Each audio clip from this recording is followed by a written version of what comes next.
Nous sommes en direct de Washington DC aujourd'hui.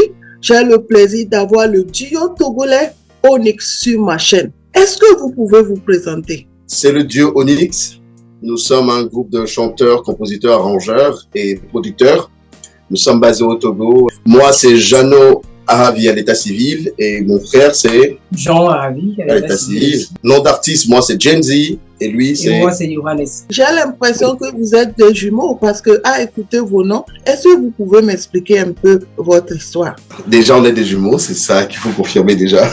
Des fois, c'est dur pour les gens de comprendre que nous sommes des jumeaux parce que physiquement, c'est un peu difficile à croire. Lui, il est un peu... Baraqué, lui. Je suis un peu stealth, donc... Voilà, mais sinon, nous sommes des jumeaux. Il y a un qui ressemble à papa, l'autre qui ressemble à maman, donc voilà, c'est un peu ça. Donc, on dire les gens, c'est des faux jumeaux entre griffes, c'est ça. Mais on est des jumeaux. C'est parce que vous êtes des jumeaux que vous avez décidé de chanter ensemble? Ou bien vous êtes des jumeaux que vous avez décidé d'être arrangeurs ensemble? Avant de former un groupe avec quelqu'un, déjà, il faut être fan de la personne. Parce que moi, spécialement, je suis le premier fan de mon frère, voilà, en quelque sorte. Et moi, son premier fan. Voilà, on a commencé à chanter depuis ensemble et avant, à l'école, je faisais la voix lead et automatiquement, lui, il faisait le ténor ou les partitions. Donc, tout le monde nous disait que vous êtes talentueux et tout, quand est-ce que vous allez chanter, vous allez faire ci, etc. Mais à nos débuts, on a commencé avec d'autres amis, on était au nombre de 4 et avec le temps, on s'est dit, on laisse le problème de groupe et on avance ensemble en duo. C'est vrai que vous êtes des jumeaux, mais vous êtes des enfants des grands chanteurs connus au Togo, des célébrités dont on parle. Quand on parle de Della Delali, aujourd'hui on parle du Togo. On parle d'Anna Disseni, aujourd'hui on parle du Togo. Et moi je pense que la musique c'est un héritage que vous avez acquis de vos parents. C'est un honneur pour moi de vous avoir sur ma chaîne aujourd'hui. Vous faites la fierté du Togo et je pense que si tout le monde pouvait avoir un héritage comme ça, ce serait bien. C'est vrai, nous sommes pas des enfants, oui, des enfants ou des fils plutôt. De icônes togolaises qui sont Della Delali et Anna Disseni. C'est une fierté pour nous d'un certain côté. On a eu à hériter de cet héritage malgré nous. Quand je vous vois enfin, je vois Della Delali assis à gauche, je vois Anna Disseni assis à droite et en fait vous ressemblez à vos parents, vous avez fait un duo. Depuis quand avez-vous commencé votre carrière? Notre passion pour la musique a commencé à l'âge de 4 ans, si je me rappelle très bien, aussi longtemps que vont mes souvenirs. On allait beaucoup plus à l'église avec nos parents et donc il y avait un groupe musical, mais le groupe musical, vu qu'on était très petits, nous on chantait à part, c'est-à-dire quand le groupe musical finissait de chanter, nous on chantait après nous deux dans l'église et les gens étaient émerveillés par ce que nous chantions. Pour nous c'était un peu logique, c'était normal, on ne voyait pas de manière extraordinaire. Donc on grandissait, dans les années 92, on a voulu sortir un album puisque notre père était déjà aussi arrangeur et producteur à l'époque, qui a produit aussi beaucoup d'artistes. On a essayé en studio. Après, on s'est dit non, on laisse tomber un peu. Nos parents aussi étaient un peu contre parce que ça allait beaucoup plus nous brusquer dans notre quotidien. Et donc, beaucoup plus, c'était notre sœur, notre grande sœur, père son âme, qu'on a perdu en 2003, qui s'est focalisée dessus et qui devait normalement prendre le flambeau de la famille. Mais après son décès en 2003, mon frère et moi, on a des idées, non, que sa carrière ne soit pas comme ça, il va falloir qu'on fasse quelque chose pour pouvoir faire la musique ou bien soutenir les gens qui voulaient faire de la musique. On a commencé une production depuis 2003 et on a produit 21 artistes à l'époque avec un concert gratuit à l'appui. Nous-mêmes, on ne chantait pas. C'est en 2010 quand on a essayé avec les artistes qui venaient nous voir tout le temps, mais vous sortez quelque chose, vous essayez de sortir quelque chose, faites quelque chose.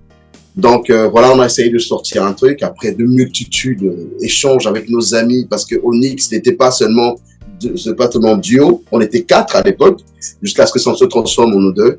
Et après on a dit d'accord, en 2010 on va essayer de sortir un truc, on va voir comment le public togolais va réagir. On l'a sorti en 2010.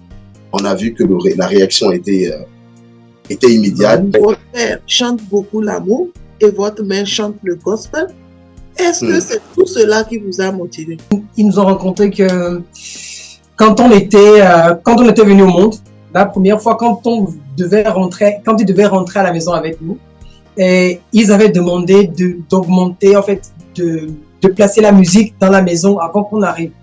Donc, on était rentré dans une maison avec de la musique.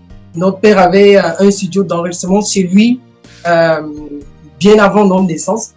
Donc, à chaque fois, c'était ça, on était dans la musique tout le temps. Donc, à 4 ans, pour nous, c'était logique, c'était comme si on s'amusait.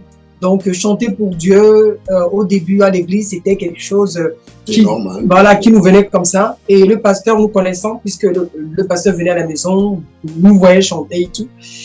Et un jour, il nous a tendu les micros devant les gens et on a commencé. Tout le monde a aimé. À chaque fois, c'était plutôt le public qui demandait à ce que les petits jumeaux chantent. Et quand le groupe musical finissait, des fois on nous disait ok d'accord, chantez pour nous, chantez telle chanson, et on le faisait. C'était bien pour nous, c'était bien. Voyant les gens être heureux et tout, chanter pour Dieu, c'était bien pour nous, quoi. Du côté de ma mère, par exemple, elle est issue d'une famille musicale, c'est-à-dire tout simplement, même son grand-père était un compositeur qui a composé plusieurs cantiques dans notre cantique EV. Du coup, on a été baigné, entouré par des parents qui sont musiciens et qui vous chantent tout le temps, même des fois des berceuses. C'était ma mère qui prend la guitare, qui vous chante. Et pour nous, c'était juste naturel. On le voyait pas à 4 ans comme un fardeau à porter ou quelque chose du genre. On se disait c'était logique. Donc, vous voulez dire que votre mère jouait à la guitare? Si, ma mère jouait à la guitare et mon père aussi jouait à la guitare au piano. C'est ça. Oh, waouh! J'ai jamais imaginé que Dela jouait à la guitare. Oui, mon père enseignait à la guitare. Enfin, vous donnez une information à quelqu'un qui sera surpris. Au dehors, Dela jouait à la guitare. Vous imaginez? Ah oui, c'est un instrument. Les gens ne le savent pas, mais oui, on l'avoue aujourd'hui, on le dit devant le monde entier que oui, elle joue à la guitare. Quel genre de musique vous produisez? En réalité, on avait commencé avec du rap, du R&B, du soul, tout ce qui tournait autour de la musique européenne et puis surtout américaine, voilà, en quelque sorte.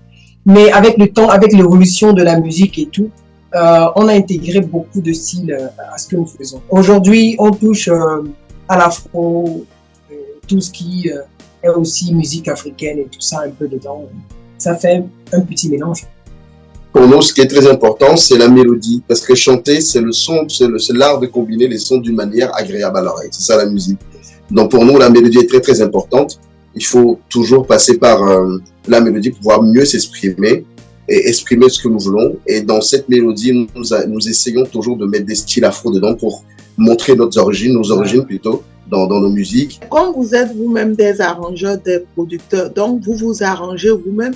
On a ouvert réellement un studio en 2005. En fait, officiellement, c'était en 2005.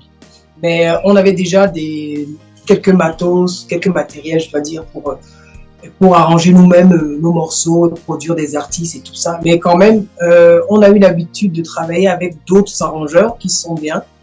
Et des fois, on les appelle à l'aide et tout ça parce que nous voulons vraiment que ce soit une production qui marche et qui propose quelque chose de c'est diversifié, bien sûr. À toi, arrangeur du monde entier, c'est pas facile de s'arranger soi-même, de produire sa chanson soi-même et de faire les choses soi-même. Il faut d'abord aussi faire écouter aux autres et tout ça, c'est assez compliqué. Vous pouvez m'expliquer en fait votre rôle dans ce que vous faites? Par exemple, des fois, voilà, je suis inspiré, par exemple, je joue quelque chose sur mon ordinateur au studio et je l'appelle, je dis qu'est-ce que tu en penses, c'est un bon style. Il dit c'est bien et après on pose comme ça des voix témoins et après on arrange, on écrit. Tout ce qui concerne l'arrangement et comme l'avait dit, l'arrangement, la programmation et tout ce qui va avec même le mastering, c'est lui qui s'en charge. Et moi, tout ce qui concerne la vidéographie, c'est-à-dire tout ce qui concerne les clips vidéo et tout, même le marketing, comment vendre nos produits, comment le présenter au public, machin, tout, c'est moi qui m'occupe de ce côté. Donc, je représente beaucoup plus le visage de Onyx que lui. Donc, lui, il est beaucoup plus interne et moi, beaucoup plus externe. Si on demande à voir le producteur tout à l'heure, c'est moi qui me présente. Si on demande à voir l'arrangeur, c'est lui qui se présente. Si on demande à voir celui qui fait le marketing, les vidéos, machin, tout, c'est moi qui me présente aussi de ce côté. Quand vous êtes des arrangeurs, des producteurs, Vous pouvez me dire si c'est vous qui produisez aujourd'hui vos parents? Nous, les artistes que nous produisions, c'est-à-dire, nous sommes en train de produire, c'est que c'est nous qui faisons tout, c'est-à-dire de l'arrangement jusqu'à ce que les clips, le marketing, tout ce qui va avec, c'est-à-dire l'artiste ne dépense même pas un franc. Avec nos parents, c'est différent, on est en coproduction. Parce que ce sont des leaders déjà, donc on ne peut pas les produire, c'est déjà sûr et certain. On n'a pas cette force, cette capacité de les produire. On ne peut qu'apporter notre soutien. Donc, en ce moment, nous parlons de coproduction, c'est-à-dire, comme mon frère l'a expliqué, par exemple, eux, ils étaient dans une certaine logique. Avant, ils fonctionnaient déjà avec leur équipe, machin et tout. Mais comme nous, on a commencé par mieux s'intéresser à leur programme, on est devenu beaucoup plus mature et on a compris qu'on pouvait mieux les aider à mieux faire la musique. On s'est dit, d'accord, mais écoutez, on veut vous aider, mais non, mais écoutez, mais arrêtez de travailler avec les autres personnes. On va travailler en famille, on va voir ce que nous pouvons faire. Et ils nous ont fait confiance. Donc, du coup, depuis un certain moment, donc tout ce que nos parents sont en train de faire passe par le studio STBeat. Et puis, en matière de visuel, ça passe toujours par moi. Donc, du coup, jusque-là, ils sont satisfaits, nous sommes satisfaits. Combien d'artistes avez-vous produit jusqu'à aujourd'hui? Et combien aussi d'albums avez-vous sur le marché? On n'a pas encore sorti un album parce qu'on était un peu au mode d'essai. En 2005 déjà, on avait déjà produit, c'était des singles. On avait déjà produit plus d'une vingtaine de singles à au moins 12 artistes ou 10 comme ça. Et avec le temps, on a travaillé en collaboration avec d'autres artistes qui étaient en vogue et tout ça. Et aujourd'hui, on a réouvert la production, mais c'est pour sortir des albums pour ces artistes-là. Depuis 3 ans, 4 ans, ils sont au nombre de 5 ou 6 qui sont sur la production permanente, maintenant de la production. Combien de chansons avez-vous aujourd'hui sur le marché? Nous avons au total 6 signés. 6? 6. C'est sûr. Aujourd'hui, nous avons Onyx combiné avec Gen Z et Johan. Nous avons au total 8 morceaux qui sont déjà sur le marché togolais. À part que vous êtes des arrangeurs, producteurs, vous chantez ensemble et vous chantez séparément, c'est ça? Oui. Voilà. C'est pour ça aujourd'hui nous sommes devenus un duo au lieu d'être un groupe. Donc, on est duo, Johan et Gen Z. Puisque votre père est un arrangeur et que vous êtes devenus des arrangeurs, est-ce que vous travaillez souvent en collaboration avec votre père? Oui, beaucoup. Avec les deux, même avec les deux. Voilà. Par exemple, la daronne, si elle est là, dans l'environnement, et il y a des fois des artistes qui n'arrivent pas à faire certaines partitions. Par exemple, je ne suis pas au top de la partition. Donc, si on essaie de faire la partition et qu'elle écoute, tout de suite, elle nous approche, elle dit non, ça ne se fait pas comme ci, comme cela, il faut faire et tout. Elle nous aide des fois. Et avec notre père, c'est forcément pratiquement, souvent, on est ensemble au studio. Il nous donne quelques conseils aussi, comment faire quelques touches, quelques trucs. Jean et Jeannot, puisque ça fait longtemps que vous chantez, ça fait longtemps que vous avez produit des artistes, j'aimerais savoir si vous avez déjà eu des reconnaissances, des awards. Je pense que ça doit être 2000-2001. Et lui, il a eu un award par rapport à sa production. Et l'award, c'était organisé par moi. Et il n'était pas le seul, il y avait d'autres maisons de production. Après, en 2011, je crois qu'on avait participé au Togo Hip Hop Award. C'était Togo Hip Hop Award. On était nominés, voilà. Donc, on n'a pas eu le premier prix, mais bon, ça ne fait rien, c'est toujours comme ça. Jean et Jeannot, parlez-moi de votre expérience en tant que chanteur, en tant qu'arrangeur, en tant que compositeur et producteur togolais. En tant qu'arrangeur, on a commencé en 2003. On a commencé en 2003, fin 2003, 2004, on a commencé. Quand on a arrangé un premier titre sur l'album de notre mère, c'était La Paix, je crois. Non. La Paix. Mais c'est La Paix. Et ça a intéressé beaucoup de gens. Et là, on s'est dit, ok, d'accord, voilà, pourquoi pas continuer comme ça. Et après, je pense que 2005, on a arrangé un son aussi qui avait marché, en fait 2 sons. C'était un artiste qui s'appelait Tesco, le rebelle. En ce moment, il était vraiment connu avec son groupe Afin Clan, je crois. Et on a aussi arrangé Richek et Titi dans le temps avec Fit Tesco. Ouais. On a Martha, le rebelle. Martha la star. Ouais, Martha la star. Il y avait tellement. Ouais, voilà. Il y avait tellement de gens à l'époque. C'est ça, il y avait beaucoup de gens. Maintenant, après, on a fait une production où on a produit beaucoup d'artistes. en fait, ceux qui voulaient devenir des artistes dans le temps, et c'était gratuit. C'était aussi une bonne expérience pour nous. Il y a des noms comme Almog, puisque c'est notre petite cousine. Donc, on a toujours travaillé ensemble à ses débuts avant qu'elle nous rejoigne une production. Aujourd'hui, nous travaillons, je dois dire vraiment, en coproduction avec Chorus Mello. C'est un artiste vraiment talentueux, je dois le dire. Il a déjà sorti un single qui a été vraiment un succès. On a eu quand même le plaisir de travailler avec Kwame Eugene, la star ghanéenne, à ses débuts. On a eu à travailler sur un son avec lui. Selon ce que vous dites, je peux comprendre qu'il n'est pas facile d'être un artiste et un arrangeur au Togo, c'est ça? Non seulement pas facile d'être un artiste d'abord, et aussi producteur, mais en tant qu'artiste, c'est tellement compliqué parce que tout ce que tu fais vient de tes propres moyens. Et c'est assez complexe. C'est assez complexe. C'est même pas facile du tout d'être un producteur au Togo. C'est pas facile du tout. C'est pas facile du tout. Et on connaît la scène musicale togolaise aujourd'hui. Donc ceux qui l'ont fait et ceux qui continuent par le faire, moi je profite de cette occasion pour leur dire chapeau. Parce que je suis dans le domaine, je sais ce que c'est. Je sais comment c'est dur pour nous de pouvoir tout le temps donner de notre énergie à quelqu'un d'autre. J'ai eu l'opportunité d'interviewer plusieurs artistes, arrangeurs même de plusieurs pays. Ils ont tous les mêmes choses à dire. C'est pas facile.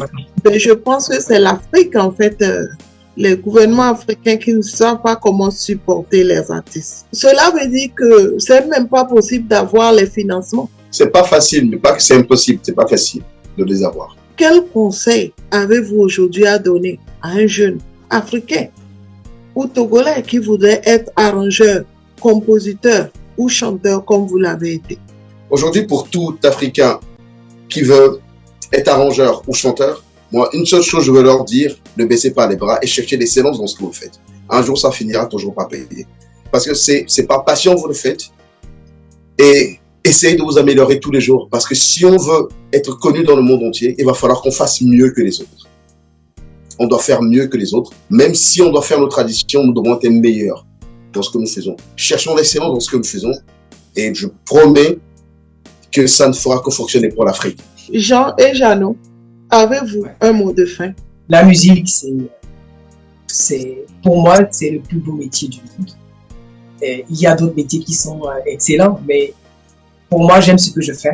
Et voilà, quand je me lève tout le temps et que je me dis, ok, d'accord, je suis musicien, je suis fier. Merci aussi à tous qui nous ont supportés jusqu'à aujourd'hui, tous qui nous ont soutenus, et à nous aller, ça viendra. À mes frères et sœurs, cherchez l'excellence dans tout ce que vous faites.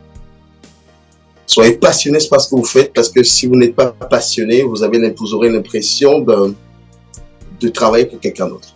Aimez ce que vous êtes en train de faire et cherchez l'excellence dans ce que vous êtes en train de faire. Je profite de cette occasion pour saluer un très grand homme qu'on a vu dans un de telles interviews, c'est Monsieur David Taïro, qu'on adore de tout cœur. Monsieur David, merci pour tout ce que vous avez fait pour la musique togolaise. On vous a toujours suivi depuis notre enfance. Vous êtes quand même une idole pour nous. Merci à tous nos fans, merci à tous nos amis, merci à tous nos frères, merci à toi Nathalie de nous avoir reçus dans ton émission, une émission qu'on suit de très très très près avec beaucoup d'artistes que tu fais. Et franchement, que Dieu te bénisse et que Dieu t'accorde encore une longue vie à ce que tu puisses encore continuer davantage et faire en sorte que les Africains puissent s'ouvrir au monde entier. Parce que c'est une opportunité que tu leur donnes. Et merci, que Dieu te protège. Jean et Jeannot, merci beaucoup d'être venus sur ma chaîne. Je suis très honorée aujourd'hui de vous avoir en interview. Je suis honorée d'avoir le fils ou les fils de Della Delali et de Anna Disseni sur ma chaîne. Et franchement, c'est un honneur pour moi. Je rappelle qu'on est en direct de Washington, D.C. aux États-Unis. Et j'espère vous revoir très bientôt. Merci beaucoup. Merci. Et à la prochaine. Au revoir. À la prochaine. Bye.